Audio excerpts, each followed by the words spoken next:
سنگلج در جنوب تهران به دنیا اومدن. در نزدیکی بازار قوا پشت کلیسای گئورگ هستش. اینا اون زمان قدیم، زمان قاجار منظورمه، افراد ثروتمند و کسایی که مثلا کاری در دولت بودن معمولا اطراف ارگ سلطنتی زندگی میکنن. یعنی من میگم جنوب، منظور اون از لحاظ منطقه پایین نبوده، اون موقع جای بالایی حساب میشدن. نام مادرشون خانم گوهرشاد حسابی هستش و نام پدرشون هم عباس معزالسلطنه حسابی. هر جفتشون پسرم دخترم بودن که با هم دیگه ازدواج کردن. پدر آقای دکتر کارمند وزارت خارجه بوده، برای همین در سن 4-5 سالگی مأموریت پیدا میکنه پدر که برن به طرف شامات که سوریه و لبنان امروزی ما هستش. درش آقای دکتر به همراه مادر و برادرشون که 2 سال از خودشون بزرگتر بود و پدر میرن به طرف شامات. اون موقع اینجوری نبوده که شما مستقیم جایی برید. در نتیجه اول 1 سال هستش که در بغداد اقامت میکنن، بعد در دمشق، نهایتا در کنسولگری ایران در بیروت اقامت میکنن. بعد از یه مدتی پدر برمیگرده و با این خانم دوم ازدواج میکنن. این خانم اسمشون همدم الدوله بودن. میگن که ایشون خواهرزن یکی از زنهای مظفرالدین شاه بوده. در نتیجه خب از لحاظ سیاسی اونقدر نفوذ داشته که میتونسته به پدر کمک کنه، به جاهای بالاتر برسه. اما این خانم بر اساس گفته آقای ایرج حسابی، پسر آقای دکتر حسابی که از جانب پدر تعریف میکنن، میگن که این خانم میگن به شرطی من این کارو میکنم که شما خانواده‌تون رو فراموش کنید. در نتیجه پدر آقای دکتر تلگراف میزنه به کنسولگری ایران در بیروت، یعنی یکی رو میفرسته که مادر و 2 تا بچه‌ها از کنسولگری اخراج شن بدون مواجب، بدون مثلا جا و مکان. شانسی که میارن این هستش که در کنسولگری ایران در بیروت آقای دکتر اصالتا تفرشی هستن.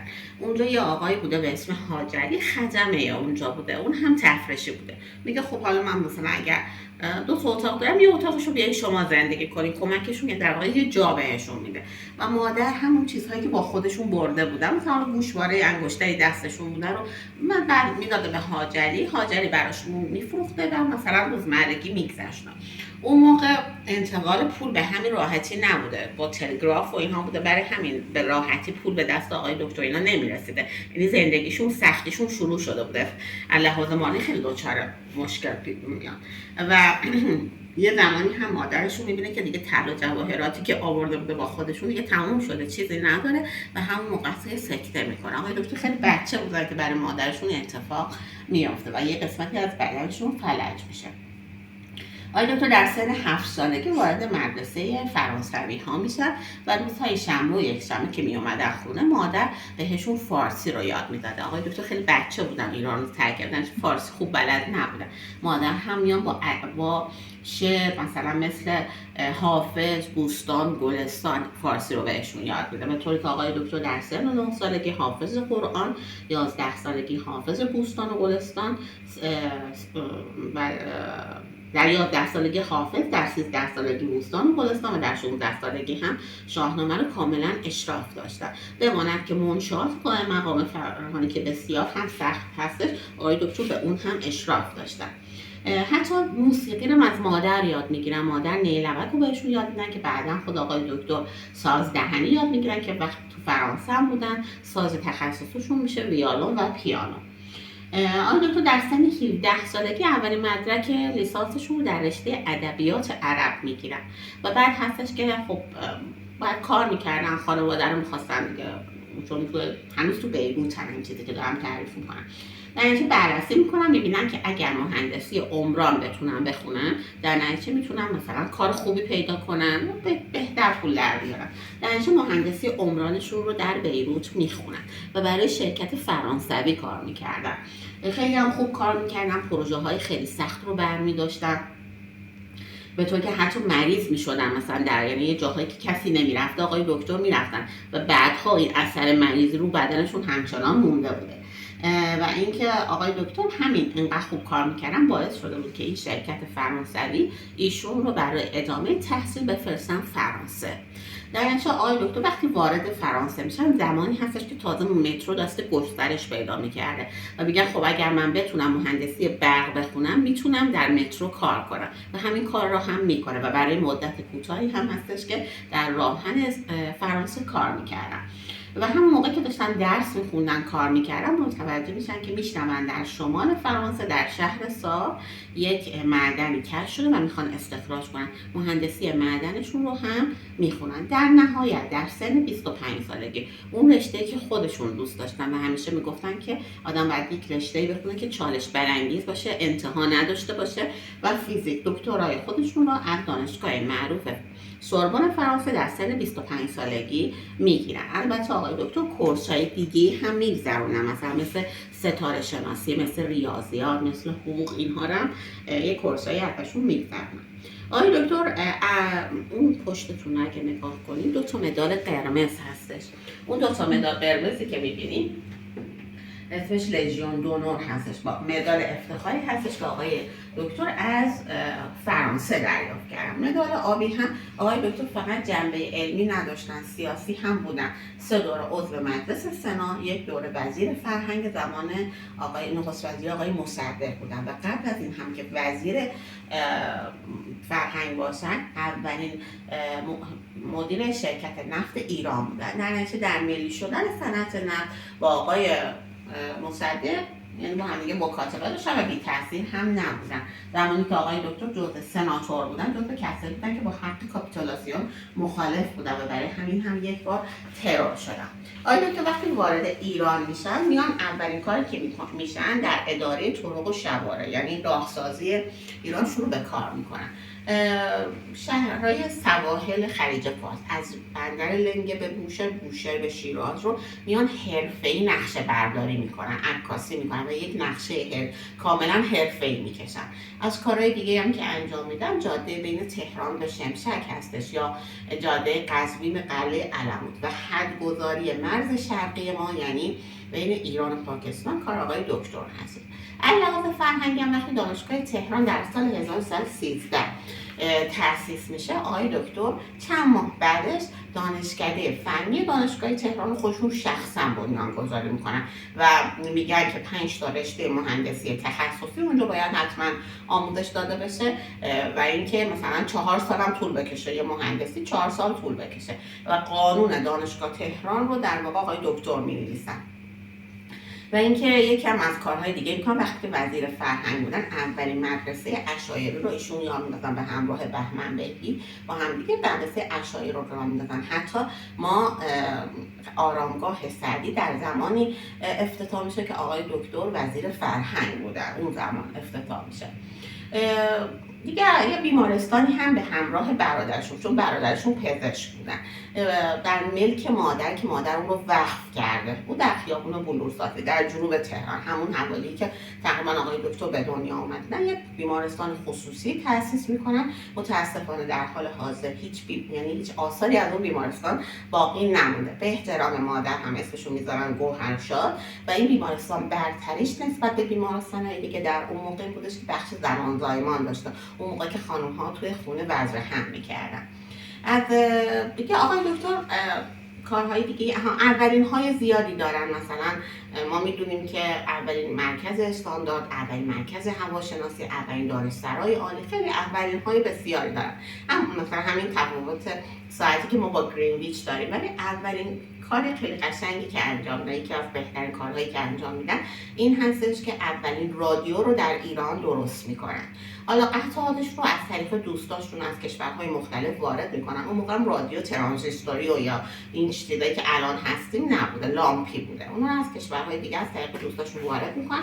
چیزی که اینجا جذاب این هستش که زمانی که آقای دکتر میان که این رادیو رو بسازن، زمانی هستش که برق در ایران جنبه عمومی نداشته یا یک برای صنعت فقط استفاده میشه، یه جنبه لاکچری داشته، آدم‌های پولدار می‌خریدن 3 ساعت در شب استفاده می‌کردن. در واقع آقای دکتر اون خلاقیتشون، اون علمی که یاد گرفته بودن و با وسایل خیلی ساده اینجا تونسته بودن انجام بدن، اینجوری که ایشون میان 70 تا استکان رو انتخاب میکنن، توش پایه باتری می‌ریزن، برای قطب مثبت و منفیش هم از فلز روی و زغال استفاده می‌کنن. بر طبق چری که حالا خودشون کشیده بودن اینها رو سری بندی میکنن و حدودا 90 ولت میتونن برق تولید کنن و اولین امواج رادیویی رو از شوروی سابق از قسمت باکو دریافت میکنن. در واقع کاری که آقای دکتر میکنن اون پیر لوکانژه‌ای هستش که در فرانسه اختراع شده بود. آقای دکتر با کمترین امکانات اینجا درستش میکنن. در واقع آشناییشون هم با آقای انیشتین سر یک فرضیه‌ای هستش به نام اثر ذرات تا بی‌نهایت ادامه داره. آقای دکتر این رو به دانشگاه پرینستون ارائه میدن. دانشگاه پرینستون ایشون رو به آقای انیشتین معرفی میکنن. آقای انیشتین هم کمکشون میکنن. یک چند بار با هم دیگه ملاقات‌هایی هم دیگه داشتن. ولی متاسفانه این فرضیه هیچ وقت به تئوری تبدیل نشد. حالا شاید به خاطر اینکه آقای دکتر دیگه خیلی درگیر بودن، استاد دانشگاه بودن، دیگه مرد سیاسی شده بودن، فرصت نداشتن که خیلی اون کار کنن. آقای دکتر در سال 1350 به عنوان بهترین استاد دانشگاه تهران شناخته شده بودن و سال 1366 هم به عنوان مرد پدر نوین علم فیزیک هستن و در سال 1991 میلادی هم از آکادمی امریکا نیویورک به عنوان مرد اول علم جهان شناخته شده هست. از اون انجام، از نظر اون انجمن منظورم هستش. آقای دکتر در سال 1371 بر اثر بیماری قلبی فوت میکنن. در ژنو هم فوت میکنن، اما چون اصالتا تفریشی بودن میگن من رو در آرامگاه خانوادگیمون، در جایی که یعنی خودشون قبلا این آرامگاه رو مرمت کردن چند سال قبل از فوتشون، همونجا در حال حاضر دفن هستن در تفرش که در استان عراق در استان مرکزی در نزدیکی عراق هستش. آقای دکتر زبان‌های زیادی هم بلد بودن، انگلیسی، فارسی، عربی. خب اونها که عادی بوده یعنی روزمرگیشون بوده، اما آلمانی رو تازه تو 58 سالگی شروع میکنن به یادگیریش. حالا طبقه بالا بریم، همکارم توضیح میده که علتش این چی بوده که ایشون رو یاد میگن. چون مرد سیاسی و علمی هم بودن، به زبان‌های دیگه‌ای هم آشنایی داشتن، مثلا مثل ایتالیایی، روسی، ترکی، اینها هم بلد بودن. آقای دکتر فقط در مورد فیزیک هم بررسی نمی‌کردن. یکی از علاقه هاشون همین واژه‌یابی، یعنی واژه فارسی به مثلا انگلیسی به فارسی اینها بوده. سعی می‌کردن واژه فارسی پیدا کنن. یکی از اعضای بسیار قوی فرهنگستان ایران بودن. در نتیجه به زبان‌های باستانی مثل سانسکریت، مثل اوستایی، مثل لاتین و پهلوی هم اشراف داشتن. و ایشون در زمان احمدشاه، در زمان وزیر فرمان وزیر دارایی زمان احمدشاه. عینک‌های آقای دکتر هم، آقای دکتر چشمشون بسیار ضعیف بود، سیر در بچه تنبلی چشم داشتن. به مرور زمان هم خب در اثر مطالعات بیشتر نمی‌شد. اون آقایی که براتون تعریف کردم گفتم هاجری، این همون هاجریه، همون خدمه‌ای که کمک کرد با آقای دکتر و خانواده‌شون کمک. آقای دکتر هستن، برادرشون آقای محمد خان حسابی هستن. این به تو فکر کنم کارمندهای کنسولگری هستن. این هم آخرین وسایلی هستش که تو بیمارستان با آقای دکتر در ژنو بودن. آقای دکتر 7:30 صبح روز 12 شهریور 1371 فوت کردن. این هم آخرین کتابی بود که با خودشون داشتن میخوندن، همون کتاب آلمانی به اسم مرگ در ونیز مال توماس مان. این کتاب فلسفی هم خیلی هم همچین آسون نیست.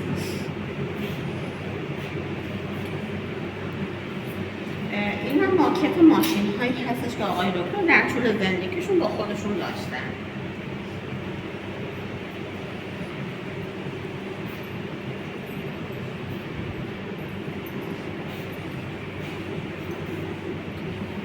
وسایل خانم آقای دکتر هستن. آقای دکتر با خانم صدیقه حائری ازدواج کردن و ایشون این وسایل خانم صدیقه حائری هستن.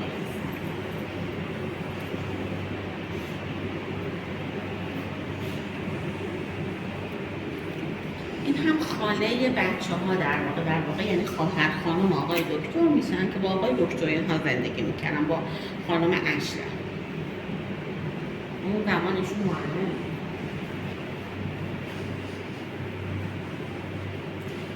اینها وسایل مادر آقای دکتر که مادر آقای دکتر هستن، خانم گوهرشاد حسابی. همه وسایل مادر هستش.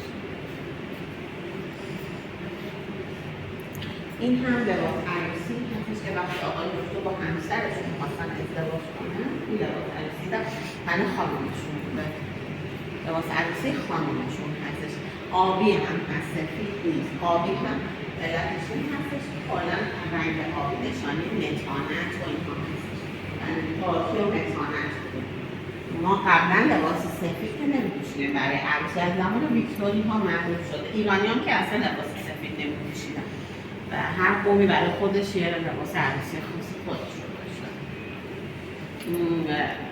پدر بزرگ آقای دکتر و پدر آقای دکتر، این هم تنها هدیه‌ای هستش که آقای دکتر در تمام دوران یعنی بچه بودن، نوجوانی تا بزرگ شدن از پدر دریافت کردن. این تنها هدیه‌ای که پدر براشون داده.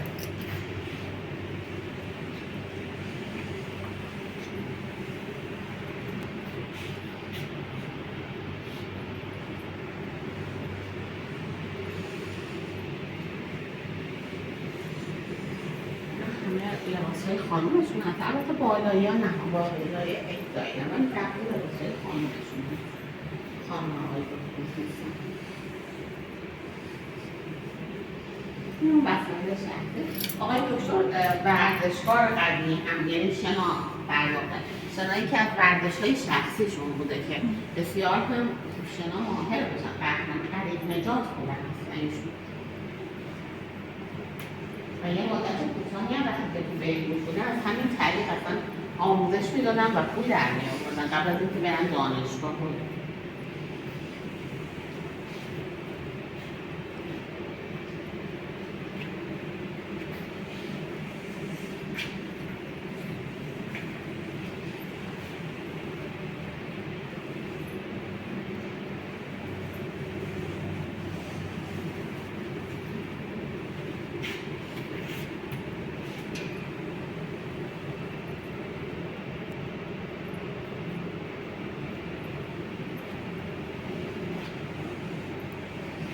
اون آلمانی که من بهتون گفتم که آقای دکتر تازه تو سن 58 سالگی به خاطر همین قطار یاد گرفتن. آقای دکتر تو یکی از سفرهاشون این اسباب بازی رو برای پسرشون آقای ایرج حسابی میارن و اینکه حالا آقای ایرج بازی میکردن با دوستان، قطعش میشکنه، یه فنر در میره و اینها، دیگه نمیتونه ازش استفاده کنه. سفر بعدی یک نمایشگاهی بوده در اشتوتگارت آلمان، مال بنز هم بوده، نمایشگاه بنز بوده.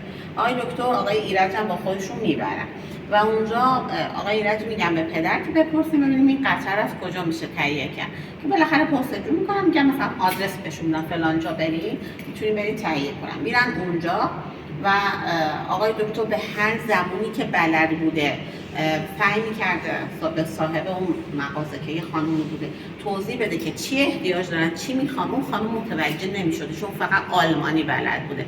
از اون موقع آقای دکتر میگن که پس هنوز زبونی هستش که من نمیتونم با دیگران ارتباط برقرار کنم و شروع میکنم به یادگیری زبان آلمانی که هر روز 45 دقیقه تا یک ساعت از وقتشون رو به خودشون قول داده بودن که باید آلمانی بخونن که تا لحظه آخر همون 45 دقیقه و یک ساعت رو قولشون رو نگه داشتن.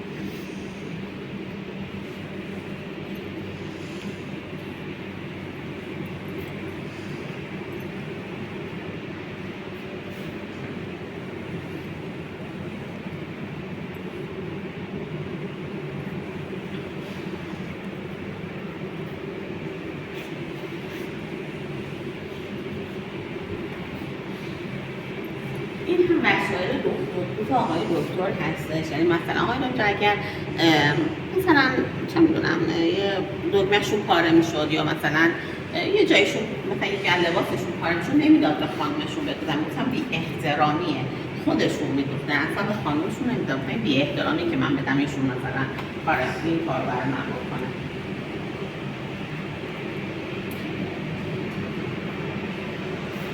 این هم دو تا از تابلوهایی هستش که تو خونه آقای دکتر هست. آقای دکتر هیچ وقت از چیزهای معمولی استفاده نمی‌کردن. یعنی مثلا ما اگه تابلو تو خونه گل و بلبل می‌زنه، آقای دکتر همیشه تابلوهای استفاده که چالش برانگیز باشه، سوال برانگیز باشه و نظر مردم برای جذاب، یعنی من کسایی که می‌کنن. اون بالایی رو اگر ببینید آینه به صورت اسکلت هستش و یک خانومی زیبا و جوان هست که یک لبخند قربانند هم داره و این برام اگر دقت کنید شمع نشون دهنده زندگی دیگه، معمولا شمع روشن و و ببینید انتهای این میوه، یعنی با یه تلنگر کوچیک ممکنه بیفته و اون شم خاموش بشه. یعنی میخواد بگه که همین با تمام غرور، با تمام زیبایی، با تمام هر چیزی که هست، به یک لحظه است همه چی، یعنی انقدر بی‌ارزشه به یک لحظه. نه باید مثلا اونقدر کنم غرور داشته باشه، اون بخواد یعنی یه لحظه میتونی همه چی از بین بره، زندگیتون نابود شه یا بمیری یا اون ارزش نداره. این هم مال بهش میگن دستمال ونیکا. این هم مال یک همچنین که الان کپیشه ولی اصلش مال یک آقایی هست به اسم الکساندر، اگر اشتباه نکنم. بله، الکساندر یه نقاش اتریشی هست. جریان این هستش که میگن زمانی که مسیح داشته اون تاج خار رو سرش می‌داشتن، یک خانومی به اسم ورنیکا میاد همین مثلا رو سرش دستمالش رو، برای اینکه خون داشته از مسیح میومد از صورتش، اون خواسته صورتش رو پاک کنه. میگن اون دستمالی که گذاشته که مثلا صورتش رو پاک کنه، عکس مسیح افتاده رو اون دستماله، این که چیز نداره افتاده و بهش میگن دستمال ورنیکا. یک همون نقاشی که بهتون میگم اسم همین نقاشی الکساندر که گفتم، این رو کشیده و طوری این رو کشیده که شما اگر جلو برید چشاتون نیمه باز بذاره انگار این بسته است، وقتی میرین عقب چشاش بازه. یعنی میخواد بگه که همیشه دو تا چشم هست. این چیزی که ما اعتقاد داریم، میگیم خدا همیشه پشتمون هست، مواظبمونه. اینم خب مسیحی هم به مسیح اعتقاد دارن، میگن همیشه دو تا چشم مسیح حالا هست دیگه، حالا چه پناه شما باشه چه وجدان شما باشه هستش وجود داره.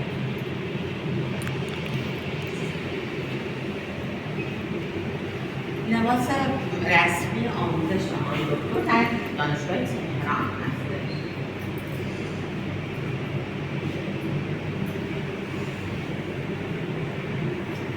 و این لباس وزارت آقای دکتر هستش. موقعی که آقای دکتر وزیر فرهنگ، لباس رسمیشون رو وقتی داره شاه میکنه مثلا خب اون لباس رو میپوشیدن.